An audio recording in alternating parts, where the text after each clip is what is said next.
अभिज्ञान शाकुंतलम के प्रथम अंक के 7वें श्लोक से आज हम अध्ययन करेंगे कि राजा कहता है कि हे सारथी, दूरम अमुना सारंगेण वयम आकृष्टः अयम पुनरिदानीम अपि, कि हम जो हैं इस सारंग के द्वारा, इस हिरण के द्वारा जो है दूर तक ले आए हैं। ये हिरण हमें आकर्षित करके दूर तक, काफ़ी दूर तक ले आए हैं। और अभी क्या है, और अब ये भी ग्रीवा भंगाभिरामम मुहुः अनुपतति स्यंदने बद्धे दृष्टि पश्चाद अर्धेन प्रविष्ट है शरपतन भयाद भूयसा पूर्वकायम दर्भि अर्धावलीढ़ श्रम विव्रत मुख भ्रंशिभिः कीर्ण वर्तमा पश्यद उदग्र प्लुतत्वाद वियति बहुतरम स्तोकम उर्व्याम प्रयाति। कि इसमें जो है कालिदास के द्वारा जो अभिज्ञान शाकुंतलम रचा गया है उसका भी ये एक तरह से जो महत्वपूर्ण जो है ये श्लोक है। कि इसमें सभावोक्ति एक तरह से अलंकार है कि जो सारथी है उस सारथी से राजा दुष्यंत जो हिरण के पीछे चल रहे हैं उसका शिकार करने के लिए, तो उस हिरण की स्वभावगत जो चेष्टाएं हैं उन चेष्टाओं का इसमें वर्णन किया गया है। कि जब किसी जीव के हम शिकार के लिए उसके पीछे दौड़ते हैं तो जीव जो है वो प्राणी अपने प्राणों को बचाने के लिए किस प्रकार की चेष्टाएं करता है उसका वर्णन है। तो हिरण की स्वभावगत चेष्टाओं का इसमें वर्णन किया जा रहा है कि वो अपने प्राण बचाने के लिए कैसे आगे दौड़ रहा है, क्योंकि उसके पीछे पीछे राजा दुष्यंत जो है उसका शिकार करने के लिए आ रहे हैं। तो इसकी स्वाभाविक चेष्टाओं का वर्णन होने के कारण यह सभावोक्ति अलंकार है। साथ ही साथ इसमें जो है सृग्धरा नामक छंद भी है। कि हे सारथी, पश्य देखो, अनुपतति स्यंदने, कि अनुपतति स्यंदने की जो रथ है वो कैसा है, अनुपतति पीछे दौड़ रहा है। तो पीछे दौड़ते हुए रथ पर मुहुः बार बार ग्रीवा भंगाभिरामा, ग्रीवा जो गर्दन है उसको उसको मोड़ने से कैसा है, अभिरामम सुंदरता पूर्वक, बहुत सुंदर लग रहा है। कि हिरण जो अपने प्राण बचाने के लिए दौड़ रहा है अपनी गर्दन मोड़ करके पीछे देख रहा है कि मैं सुरक्षित हूँ या नहीं हूँ। तो इससे जो है वो सुंदरता पूर्वक बद्ध दृष्टि, एकाग्र दृष्टि से देखता हुआ कि वो दौड़ तो आगे की तरफ रहा है लेकिन पीछा करते हुए जो राजा है उस राजा को गर्दन टेढ़ा करके पीछे की ओर देख रहा है कि कहीं मैं ये जो है मेरा शिकार नहीं कर दे, मैं सुरक्षित तो हूँ। और शरपतन भयात, और बाण लगने के भय से, भूयसा के बहुत अधिक, पश्चात अर्धेन कि उसने शरीर का जो पीछे का भाग है उस पिछले भाग से पूर्व कायम शरीर के आगे के भाग में प्रविष्ट है, मानो वो प्रविष्ट हो गया है, आगे के भाग में जो है उसको धंसा लिया है। कि ऐसे लग रहा है कि उसको ऐसा, जो पशु हैं उनकी स्वाभाविक वृत्ति का वर्णन किया जा रहा है। जब उससे अपने प्राणों का संकट होता है किसी से कि ये मेरा वध कर सकता है, मेरी मृत्यु है इसके हाथ हो सकती है, तो अपने प्राणों की रक्षा करने के लिए वो अपने शरीर का जो पीछे का भाग है उसको ऐसे लगता है मानो आगे के भाग में एक तरह से सिकोड़ लेता है कि कम से कम मैं अपने शरीर के भाग को सुरक्षित कर लूँ। तो हिरण भी जो है वो दौड़ रहा है, तो बाण लगने के भय से उसने अपने शरीर के पश्चात अर्धेन पीछे के भाग को पूर्व कायम प्रविष्ट है, आगे के भाग में प्रविष्ट कर लिया। श्रम विव्रत मुख भ्रंशिभिः, और श्रम और परिश्रम के कारण दौड़ रहा है और दौड़ने के कारण जो थकान हो रही है, थकावट हो रही है, उसके कारण विव्रत खुले हुए मुख से भ्रंशिभिः गिरने वाले, क्या गिरने वाले, दर्भि की जो घास है उस घास कैसी है घास, अर्धावलीढ़ आधी चबाई हुई जो दर्भि घास है उससे कीर्ण वर्तमा वो मार्ग जो है भर गया है। कि हिरण दौड़ रहा है, उसके वो घास जो है वो चर रहा था, अपना भोजन ग्रहण कर रहा था, घास ग्रहण कर रहा था। इतनी देर में जो है राजा दुष्यंत आ जाते हैं उसका शिकार करने के लिए, तो वो जो है उसके मुख में जो घास थी उसको लेकर ही वो वहाँ से दौड़ता है अपने प्राणों को बचाने के लिए। तो और दौड़ने में जो उससे परिश्रम हो रहा है, थकान हो रही है, थकावट हो रही है, उसके कारण उसका मुख श्वास लेने के लिए अपने मुख को खोल रहा है, और उसके मुख से जो है को खुलने के कारण वो जो आधी चबाई हुई जो कुशा है, घास है, वो घास जो है रास्ते में बिखरती हुई जा रही है, और जो मार्ग है वो उस मार्ग से कुशा से युक्त हो गया है। और उदग्र प्लुतत्वात्, और अपने प्राण बचाने के लिए वो तेज गति से दौड़ रहा है, ऊंची ऊंची कुलांचे भर रहा है, छलांग भर रहा है, तो ऐसा लग रहा है मानो वियति बहुतरम, वियति यानी आकाश में, बहुतरम ये बहुत अधिक चल रहा है, उर्व्याम और पृथ्वी पर स्तोकम प्रयाति, स्तोकम बहुत थोड़ा सा, प्रयाति दौड़ रहा है या चल रहा है, कि ऐसा लग रहा है मानो ये आकाश में ही दौड़ रहा है, पृथ्वी का तो ये स्पर्श बहुत कम कर रहा है। कि हिरण जो है ये अपने प्राण बचा रहा है, तो उसकी स्वाभाविक प्रवृत्ति का विषय बता रहे हैं कि तेज तेज छलांग लगा रहा है ये अपने प्राणों को बचाने के लिए। तो ऐसे लग रहा है कि मानो ये आकाश में दौड़ ज़्यादा चल रहा है और पृथ्वी का तो केवल ये स्पर्श मात्र कर रहा है, पृथ्वी पर कम चल रहा है। तो ये हिरण जो है उसकी स्वभावगत चेष्टाओं का वर्णन किया गया है स्वभावोक्ति अलंकार, कि राजा अपने सारथी से कहते हैं कि इस मृग का पीछा करते करते हम बहुत दूर तक आ गए हैं और ये जो हिरण है ये हमसे आगे निकल रहा है और दौड़ते हुए मेरे रथ की तरफ मुड़ मुड़ करके बार बार देख रहा है। तो अपनी गर्दन को मोड़कर मनोहरता पूर्वक एकटक निगाह से मेरी ओर देख रहा है, तो और मेरे बाण लगने के भय से अपने शरीर के जो पिछले का भाग है उसको आगे के भाग में घुसा लिया है, अर्थात गोलाकार एक तरह से बन गया है। तो ऐसा लग रहा है मानो आगे के भाग में प्रविष्ट हुआ सा वो उसके पिछला भाग दिखाई पड़ रहा है, जान पड़ रहा है। साथ ही दौड़ने में इसे बहुत अधिक थकान हो रही है, परिश्रम हो रहा है। तो जो ये इसके मुख में जो घास थी वो घास जो है इसका मुख खुलने से वो घास पूरे रास्ते में जो है बिखरती हुई जा रही है, पूरा मार्ग उससे व्याप्त हो गया है। और ये इतनी अपने आप को बचाने के लिए इतना तेज चल रहा है, इतना उछल रहा है, इतना जो है कुलांचे भर रहा है कि ऐसे लग रहा है कि मानो आकाश में अधिक और पृथ्वी पर बहुत कम चल रहा है। तो इस प्रकार से इसमें जो है ये स्वभाव हिरण की स्वाभाविक जो क्रिया है उसका वर्णन किया गया है। तो स्वभावोक्तिक चेष्टाओं का वर्णन करने के कारण यहाँ पर स्वभावोक्तिक अलंकार है। सारथी कहता है आयुष्मान उद्घातिनी भूमि इति मया रश्मि संयमना रथस्य मंदीकृतो वेग, कि ये पृथ्वी जो है ये भी क्योंकि वो जंगल में थे तो कहते हैं ये जो पृथ्वी है ये भी ऊंची नीची है, उबड़ खाबड़ है, इसलिए मैं जो रथ की जो डोरी है उसको मैं खींच लेता हूँ और जिससे जो है हमारी गति कम हो जाएगी। तेर मृग एश विप्रकृष्टांतर संवृत्त है, इसलिए इस कारण से मृग जो है दूर हो गया कि मैंने जो है लगाम को थोड़ा खींच लिया था, रथ की लगाम को खींचने के कारण हमारे जो अश्व है उनकी गति कम हो गई थी, रथ की गति कम हो गई थी, इसीलिए ये मृग जो है हमसे दूर हो गया। मृग अपनी गति से चल रहा है लेकिन हमारा रथ की गति कुछ कम होने के कारण ये मृग दूर चला गया। अब पुनः जो है समदेशवर्ती है, तो समदेशवर्ती है, समतल भूमि वापस आ गई है, तब जो है हम शीघ्र ही जो है इस मृग तक पहुंच जाएंगे। तो इस प्रकार से कहते हैं। तो स्वार्थी जो है वो राजा से फिर कहता है, राजा ने उसके कहा कि ठीक है तो फिर तुम इसकी रश्मियों को लगाम को ढीला कर दो। तो सारथी कहता है जैसे आप आज्ञा देते हैं।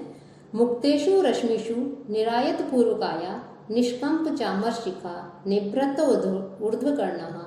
आत्म उद्धते ही अपि रजोभिः अलंघनीया धाव्यन्ति यमी मृगजव अक्षयमेव रथ्यः। अब जैसे ही राजा जो है घोड़ों की लगाम ढीली करने के लिए कहते हैं, तो घोड़ों की लगाम जैसे ही अश्वों की लगाम जैसे ही ढीली करते हैं तो जो अश्व जो है अपनी स्वाभाविक स्थिति में आ जाते हैं। कैसे उनकी स्थिति है उसके विषय में बता रहे हैं कि मृग कैसे, वही जो अश्व हैं वो कैसे लग रहे हैं कि तेज दौड़ते हुए अश्वों की जो इससे पहले वाले श्लोक में तो मृग की स्वाभाविक चेष्टाओं का वर्णन था, अब इसमें जो अश्व हैं उनकी स्वाभाविक चेष्टाओं का वर्णन कर रहे हैं, इसलिए इसमें भी स्वभावोक्ति अलंकार है और वसंत का छंद है कि रश्मिषु मुक्तेषु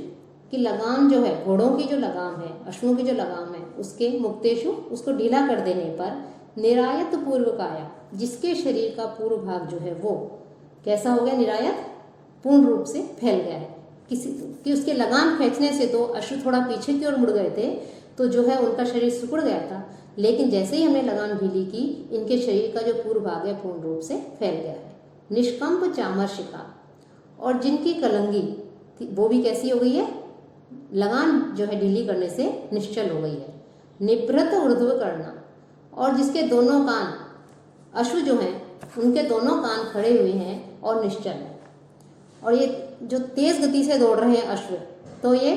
आत्म उद्धते ही अपने द्वारा उड़ाई गई रजोभी की जो मिट्टी है, अपने द्वारा उड़ाई गई जो मिट्टी है उस धूलि से अलंघनीया, उसके द्वारा उल्लंघनीय नहीं है। ऐसे अमी रथ्या, ये रथ के घोड़े, मृग जब अक्षमया, कि मानो मृग के वेश को सहन नहीं कर पा रहे हैं, इस कारण से धावंती, ये तेज दौड़ रहे हैं। अर्थात राजा, यहाँ पर श्लोक का तात्पर्य यह है कि जैसे ही सारथी कहता है कि अब समतल भूमि आ गई है, अभी तक तो हमने अपने अश्वों की रथ की गति कम कर दी थी अश्वों की लगाम खींच के, अब जो भूमि है वो समतल है, तो राजा कह रहे हैं कि अब अश्वों जो है उनकी लगाम ढीली कर दो। तो लगाम ढीली करने सारथी वैसे ही करता है, तो राजा जो है वो रथ के वेग को देखता है और फिर अश्वों को देखकर ये कहता है कि देखिए, जैसे ही मैंने, सारथी कह रहा है राजा को कि जैसे ही मैंने जो है इनकी अश्व जो है इनकी रस्सियों को ढीला किया, ये अश्व जो है तेज गति से दौड़ने लगे। कि राजा को से कहेंगे आपकी आज्ञा प्राप्त करते ही जैसे ही समतल भूमि आई, मैंने लगाम ढीली की, ये अश्व जो है तेज गति से दौड़ने लगे। और दौड़ने के कारण इनके शरीर का जो आगे का भाग था, निरायत पूर्वक आया, कि इनके शरीर का जो अग्रभाग था वो पूर्ण रूप से फैल गया है। और तेज गति से दौड़ने के कारण इनके मस्तक पर जो इनकी शोभा के लिए जो कलंगी बांधी गई थी वो भी निश्चल एवं शांत दिखाई दे रही है। और इनके जो ऊर्ध्व कर्ण, इनके जो कान हैं वो भी निश्चल एवं खड़े हुए हैं।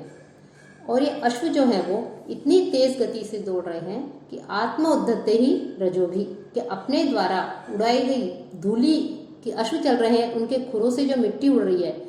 वो मिट्टी उड़ करके उन तक पहुंचे, उन अश्वों का स्पर्श करे, तब तक वो अश्व जो है और आगे निकल जाते हैं। तो उस धूली को भी स्पर्श नहीं करने वाले ये रथ के जो घोड़े हैं, ये मानो मृग के वेग को सहन नहीं कर पा रहे हैं कि ये मृग हमसे तेज कैसे दौड़ रहे हैं। तो उनके वेग को सहन नहीं करने के कारण ये अश्वी जो है ये तेज गति से दौड़ रहे हैं। कि राजा कहता है सत्यम, ठीक है, अतिथ्य हरितो हरिश्चय वर्तन्ते वाजिन है, कि ये जो अश्व हैं ये सूर्य और इंद्र के गुणों का भी अतिक्रमण कर रहे हैं तथा उनसे भी तेज दौड़ रहे हैं। कि यदा लोके सूक्ष्म वज्रति सहसा तद विपुलता यत अर्धे विच्छिन्नम भवति कृत संधानम इव तत् प्रकृतया यद वक्रम तदपि समरेखम नयनयो न मे दूरे किंचित क्षणमपि न पार्श्वे रथजवात। कि रथजवात, कि रथ के वेग के कारण, यत कि जो वस्तु आलोके देखने में सूक्ष्म, जो सूक्ष्म दिखाई देती है, तत् वही वस्तु सहसा अचानक विपुलताम व्रजती, विपुलता को प्राप्त हो जाती है, विशालता को प्राप्त हो जाती है। यत अर्धे विच्छिन्नम, और जो बीच में से विच्छिन्नम कटी हुई दिखाई देती है, तो वो ऐसे लगता है मानो कृत संधानम भवती, वो जोड़ दी गई सी हो जाती है। और यत जो प्रकृतया वक्रम, और जो स्वभाव से ही टेढ़ी है, वो भी ततपि, वह भी समरेखम, नेत्रों के लिए जो है नयनयो, नेत्रों के लिए समरेखम, सीधी हो जाती है। तथा किंचित, और कुछ भी, क्षणमपि, कुछ क्षण भी जो है न दूरे, न तो मुझसे कोई वस्तु दूर रह पाती है और न पार्श्व, और न ही जो है वो मेरे पास रह पाती है। कि रथ के वेग को देखने के पश्चात राजा सारथी से कह रहे हैं कि जो अश्व हैं, रथ के जो अश्व हैं तेज गति से दौड़ रहे हैं, तो रथ की गति भी जो है तेज है। तो रथ के समीप जो वस्तु हमें प्रारंभ में छोटी सी दिखाई देती है, दूर, हमसे दूर होने के कारण वही वस्तु शीघ्र ही, हमारा रथ जो है इतनी तेज गति से चल रहा है जो, तो तेज गति से चलने के कारण वो वस्तु बड़ी प्रतीत होने लगती है। और जो वस्तु पहले बीच में से कटी हुई, टूटी हुई सी प्रतीत होती है, पास में आने पर वही वस्तु हमें तुरंत जुड़ी हुई से लगने लगती है। और दूर से जो वस्तु देखने पर स्वभावतः हमें टेढ़ी प्रतीत होती है, वही समीप आने पर नेत्रों के समक्ष सीधी लगने लगती है। इस प्रकार क्षण भर के लिए कोई भी वस्तु न तो मुझसे दूर हो जाती रहती है और न ही पास ही, क्योंकि पास वाली जो है उसको छोड़ करके इतनी तेज आगे निकल जाते हैं कि वो दूर चली जाती है, और दूर वाली के तक जैसे ही हम पहुंचते हैं उससे भी आगे निकल जाते हैं कि वो हमारे क्षण भर भी हमारे पास में नहीं रह पाते। और ये सब जो है वो रथ की तीव्र गति के कारण हो रहा है। तो यहाँ भी जो है स्वभावोक्ति अलंकार है, क्योंकि रथ के वेग के कारण जो परिवर्तन हो रहे हैं उनका स्वाभाविक चित्रण प्रस्तुत किया गया है। तो यहाँ पे स्वभावोक्ति अलंकार है और शिखरणी छंद है। कहीं कहीं पर इसमें कुछ में उत्प्रेक्षा अलंकार, विरोधाभास अलंकार भी है, लेकिन मुख्य रूप से स्वभावोक्ति अलंकार है और शिखरणी छंद का इसमें प्रयोग किया गया है। अब पर्दे के पीछे से आवाज आती है कि फिर जो पर्दा है वही नेपथ्य है कि ये सब जो अश्व के ऊपर रथ को लाना रंगमंच के ऊपर, रथ को चलाना, दौड़ना, ये स्वाभाविक नहीं है, इसलिए उसको केवल प्रतीकात्मक रूप से बता दिया जाता है कि इस प्रकार से जो है ये घटनाएं चल रही है। तब पर्दे के पीछे से फिर आवाज आती है कि भो राजन, कि हे राजा, आश्रम मृगो अयम न हंतव्यो न हंतव्य, कि हे राजा ये आश्रम का मृग है, इसे नहीं मारना चाहिए, इसे नहीं मारना चाहिए। कि राजा जो है वो हिरण को मारने के लिए अपनी प्रत्यंचना चढ़ा रहा है, उसका पीछा कर रहा है और पीछा करते करते वो आश्रम की सीमा के आसपास पहुंच जाता है। तो पर्दे के पीछे से आवाज आती है कि ये आश्रम का मृग है, इसे नहीं मारना चाहिए, नहीं मारना चाहिए। कि सारथी उसको सुनकर और देख करके कहते हैं राजा से कि ये जो है हमारे और आप और का जो बाण है, इस बाण के और हिरण के बीच में ये कुछ तपस्वी उपस्थित हो गए हैं। जैसे ये मृग पास में आया आप इसका शिकार कर सकते थे, लेकिन बीच में जो है कुछ तपस्वी आ गए हैं। तो राजा जो है जैसे ही तपस्वी का नाम सुनता है वो कहता है तेन ही प्रगृहताम वाजिन, तो जो वाजिन है कि जो अश्व है उन अश्वों की लगाम को खींचिए, अर्थात हमें जो है अब यहाँ रुकना चाहिए, तो घोड़ों की लगाम को खींचिए, ऐसा कहकर के सारथी रथ को रोक लेता है। तो ये हमने जो है आज यहाँ तक अध्ययन किया। अब इससे आगे का जो श्लोक संख्या 10 है उससे जो है हम कल अध्ययन प्रारंभ करेंगे।